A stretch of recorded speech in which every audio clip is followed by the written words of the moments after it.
Hey Sanjay, how are you?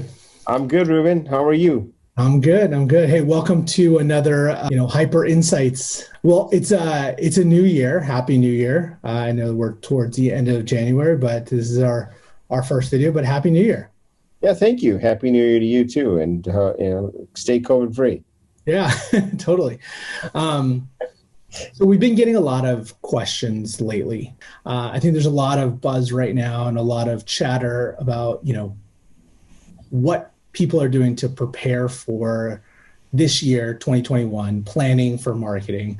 A couple questions for you here. And some of the common ones that we get are around online presence and what does it mean to have an online presence? What are your thoughts? In today's sort of post-COVID world, having an online presence is more important than ever, right? And to me, having an online presence means basically being everywhere where your customer is, right? And where are your customers today? It's pretty easy to figure out. They're on social, right? They're on Facebook, Twitter, LinkedIn, Instagram, and they're on Google searching around. And if you're in the market for a home, where are you? Where are you? You're going to be on Zillow or Redfin or Realtor.com or one of the other major websites, listing websites, that is. So having a presence online means having a solid foundation and being where your customers are across all of those platforms. Yeah, it's kind of like, when the customers say, I see you everywhere, is kind of Right. like that's the goal, right? We're looking for ways to be seen, and like in a sense saturate the market so that way people know who you are and what you do. It's kind of like um, pre-internet was putting your putting advertisements on the park bench or the Right. bus stops and the billboards and people seeing you all over the place because Right. perception is key. When they see you everywhere, you are by default the local expert or the person that's Right. producing. Right. It's basically recognition, right? It's like the Geico lizard. You see that lizard and it's Geico, it's insurance. And it's goofy, but they've done a great job of imprinting that little green lizard in everybody's head, right? Say 15% or more. Yeah. All those little sort of taglines and their presence everywhere is what got me to call them when I needed to look for insurance again. So that stuff works. Being everywhere works. Yeah, it's name recognition and branding, Right. which leads us to the next kind of big question is, how do we see branding and how is now a kind of a different time and a different way of thinking of brand name recognition and getting your brand out there? Yeah, I mean, so when you think about branding, I'll tell you what it's not. Branding is not selling, right? There are a lot of folks that are trying to figure out these social channels, and they try to get their brand out there by pitching their products. And as you know, consumers don't like to be sold. Before they're sold, they want to understand, who is out there that's willing to give them some information, some value-added information that helps them in their process before having to hear their sales pitch. So today, now more than ever, branding is really about, especially in the real estate space, setting yourself apart from your competitors by standing out as the local expert, right? You can really build a brand around being a hyper local expert in your community. And when you build that brand, in order to build that brand, you do so by putting out information around what's happening in the community. It's hard to believe that, despite all the resources that are available to us on the internet, trying to get that hyper local information is a very difficult thing for home buyers to do, especially because it's very fragmented. So if you build your brand around becoming that local authority, you're going to be the one that stands out and gets that name recognition. And when they are ready to transact, you're going to be the one that they think about. How does that work with or dovetail into online presence? Well, I mean, today, I mean, before branding was done offline, right? You know, you put out your postcards and you provide whatever value added services you would provide to your clients. Maybe that's in person. I mean, I've had realtors tell me that their brand is their suit and their tie. Today, branding and recognition is established online. So, you know, what used to be, you know, offline brand building is now completely online brand building. You know, offline or analog type, you know, print media, all of that kind of, you know, the collateral that used to be produced in volumes by real estate professionals. Now all of the branding is done online, and that's what consumers are expecting to see too, right? How are you thinking about social media, and what does social media brand name recognition and social media presence mean to you? So it's a good question. So there, like in the old days, the analog days, there is no silver bullet, right? When you're building your brand, you're building name recognition, and you want to sort of build that trust and reputation. It's a building block process, and the same applies in social media. You have to understand that building your brand on any of these online channels takes time, and it doesn't happen overnight, and it takes frequency, right? So constantly be out there with value added information, and expect that over time people are going to see you over and over and over again providing this value added information, and then they're going to start to recognize you as the brand, as the local expert. When it comes to social media, what are the channels in which real estate professionals should be focused on? Is it just Facebook? It's Facebook, it's LinkedIn, and obviously Instagram now too, right?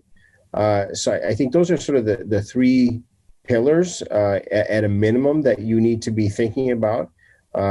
So, you know, and that's where we focus at WikiRealty. I mean, we even add Twitter to the mix, but a lot of folks in the real estate space don't use Twitter as much. But Twitter is great for millennials. So if you don't have Twitter, I'd start to think about implementing the channels with Twitter as well. Yeah, I mean, I think it's, you know, it's the saying, if you want to catch a fish, then you should fish where the fish are. Right. And the fish are on social. Right. And all channels. It's not just it's not one channel that's going to get you the business like Facebook. I mean, although it is probably the biggest juggernaut out of all of them.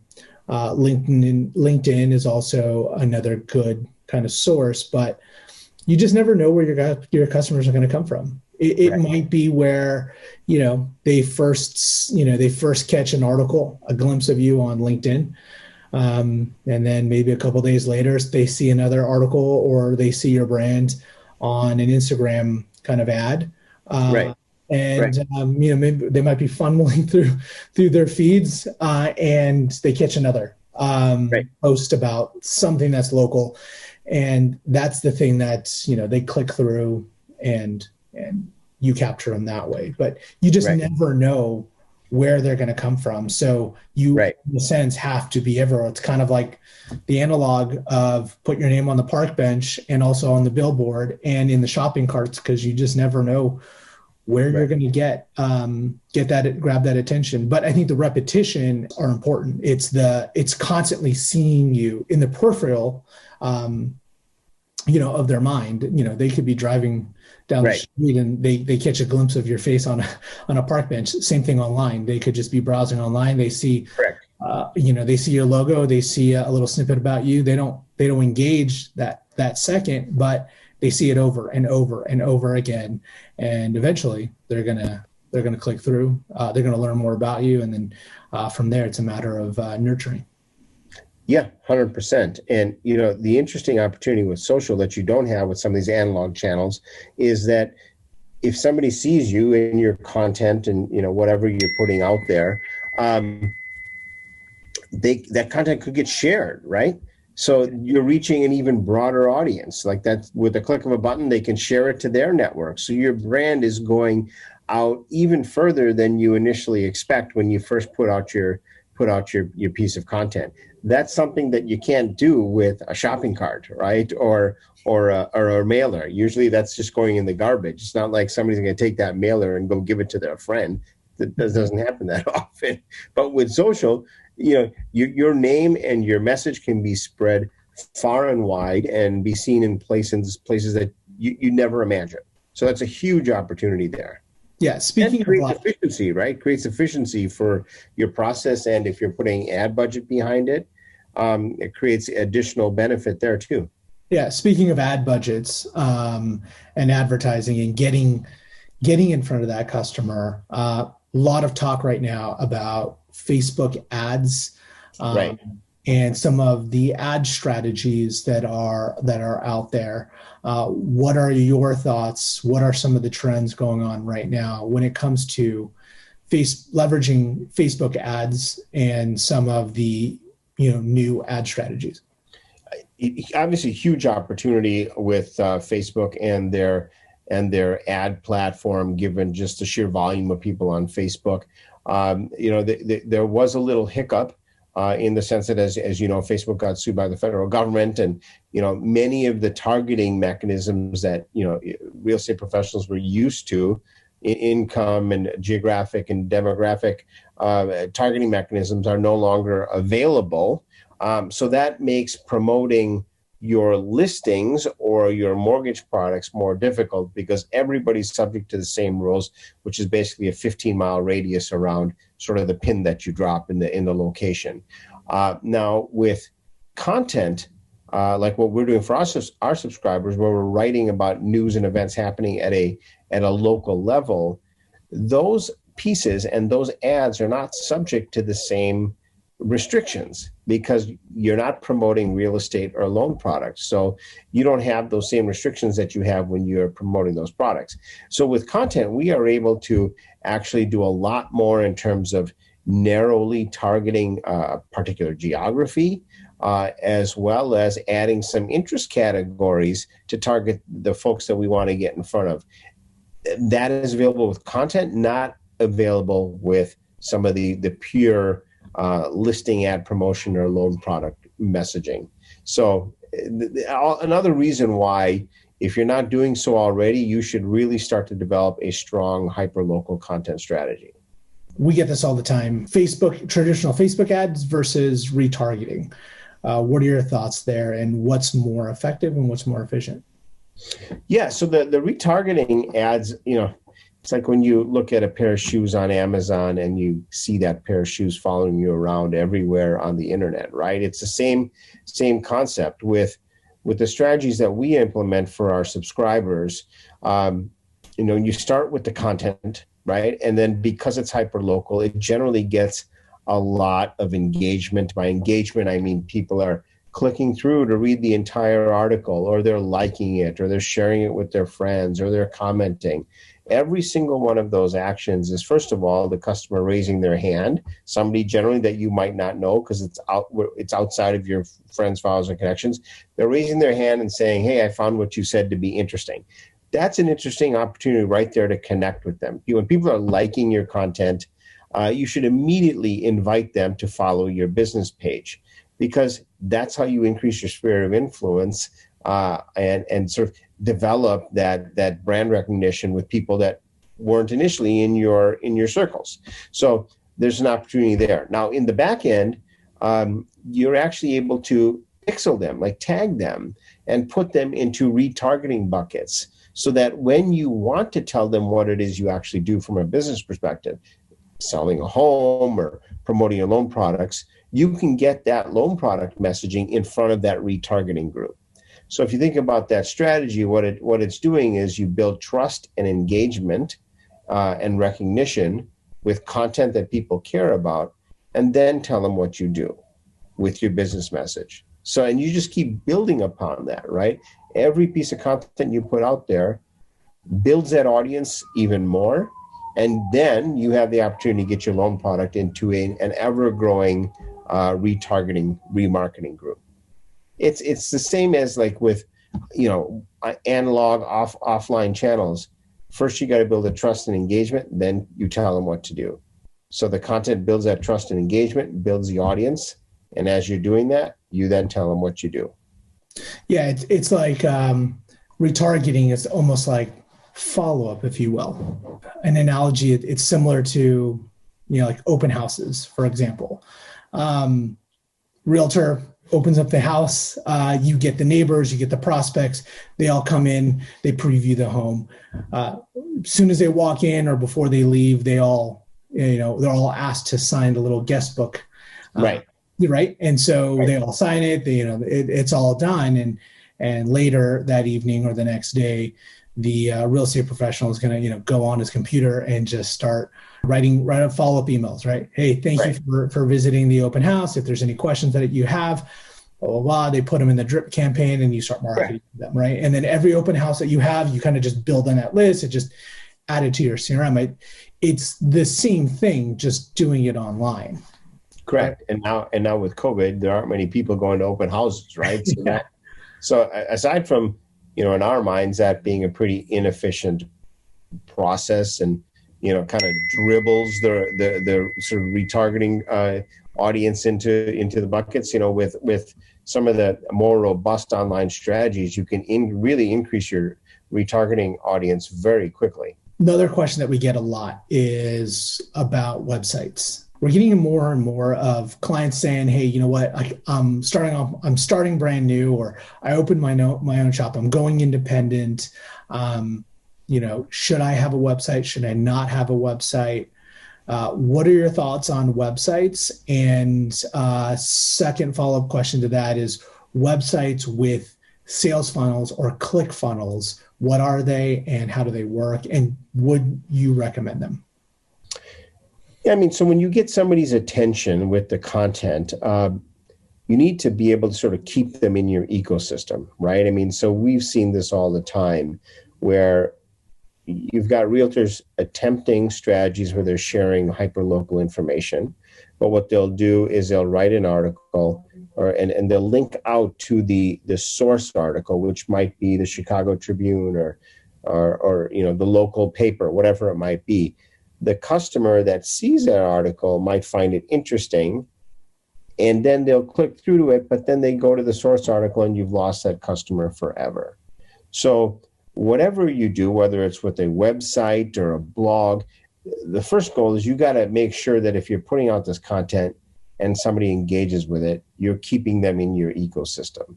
So with WikiRealty, we do that by hosting every article on our platform. It's white labeled to the realtor. So when somebody sees the content on Facebook or LinkedIn, they say, oh, I want to read it, and they click through to it. They're landing on your branded pages on WikiRealty with all of the calls to action going to you.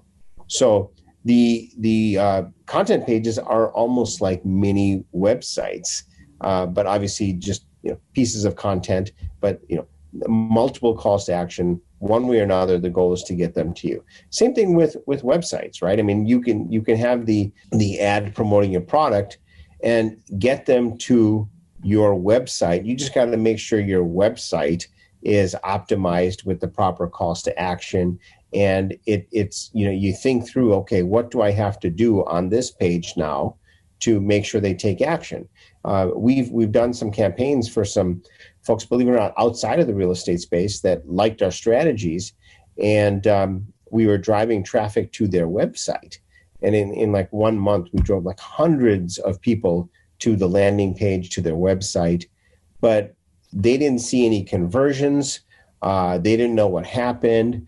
And from our perspective, we did what we told them we were going to do. We drove traffic to their website, right? Clearly, if they're not seeing anything on the back end, what's happening is either number one, there's no proper call to action there, or number two, they're not even tracking it, right? So you got to make sure that number one, you have a mechanism in place to track it. And if you are tracking it and you're seeing zero conversion, then you really got to say, okay, what's wrong with this page? Because the traffic is getting there, but it's not converting into anything. Which leads me into, what are some of the things, like what are some of the biggest mistakes that real estate professionals or just professionals period make when executing an online social strategy? What are things that you need to be thinking about? What are some of the things that you've seen that are hiccups, just like this, not tracking the traffic or not having proper CTAs or whatnot? What are you thinking? What are you seeing? I mean, you got to think of the customer today. They're very leery of handing over their personal information, their email, their phone number. And I think one of the biggest mistakes we see more often than not is, a realtor has a content or an ad, they direct them to their website, and the customer might want to browse around, but then the realtor, there's a pop-up shows up that requires the customer to register. Now, if I'm the customer, I'm gone, right? I'm not going to register for what? You haven't seen enough value here to give you my phone number or email for you to, consistently call me by registering. So that's one of the biggest mistakes we see, or, click through to another page that really has nothing on it, but makes them take another action that they don't necessarily want to take. You got to just continually think about, we got to give them more and more and more content, let them search, let them do what they want, and get them to feel comfortable. And once they do, and when they're ready, they'll give you their information. You're not going to make them give you their information before they're ready. And when will they become ready? When they believe they know you, that you're delivering value to them, and then they'll be ready to hand over their phone number and email.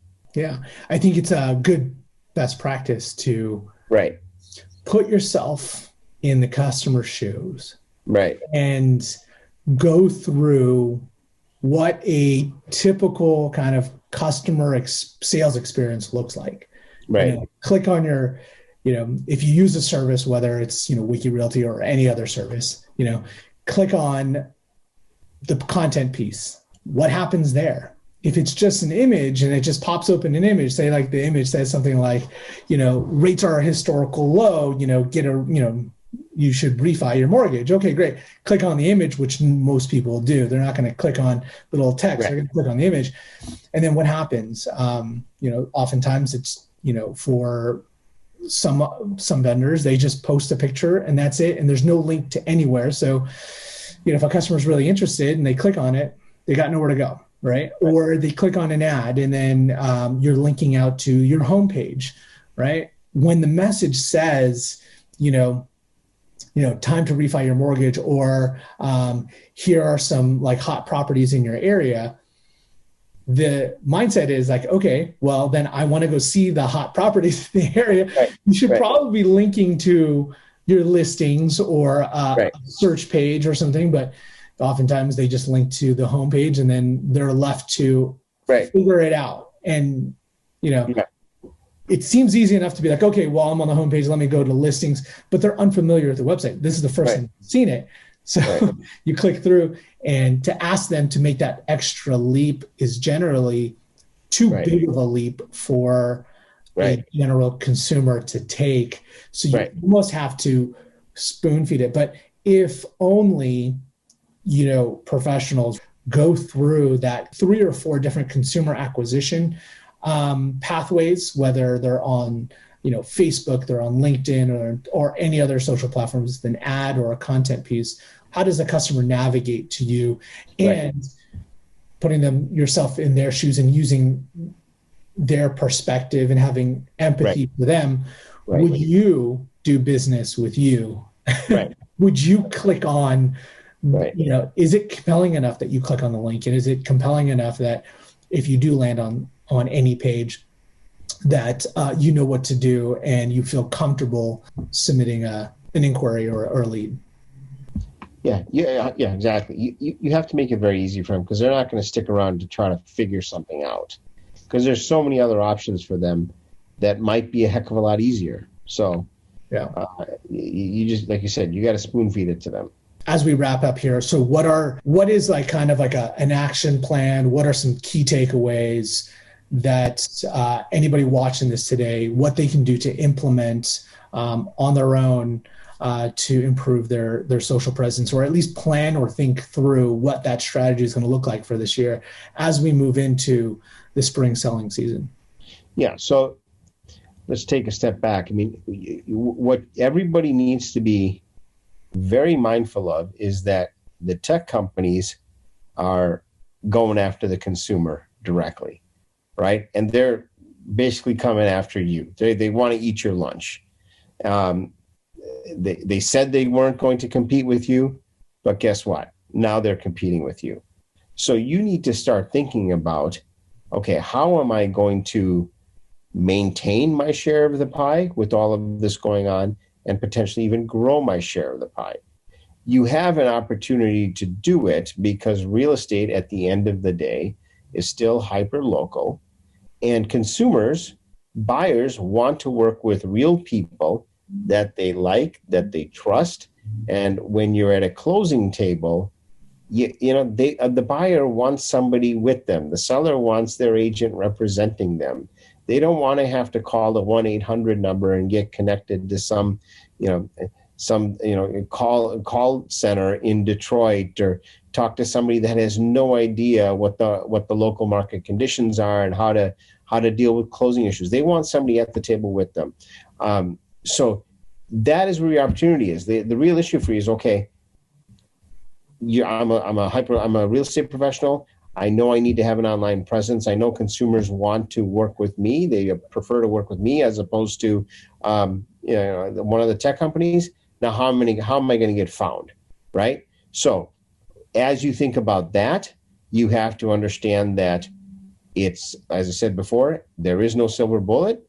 It's a building block process. You're going to get found by putting out value-added information that consumers want, and you have to do it repeatedly. And you have to do it across all the channels where they might be: Facebook, Twitter, LinkedIn, even on the search portals. We have an interesting solution now that helps real estate professionals get on top of all of the listings on the search portals, competing with them, so to speak, on their own turf.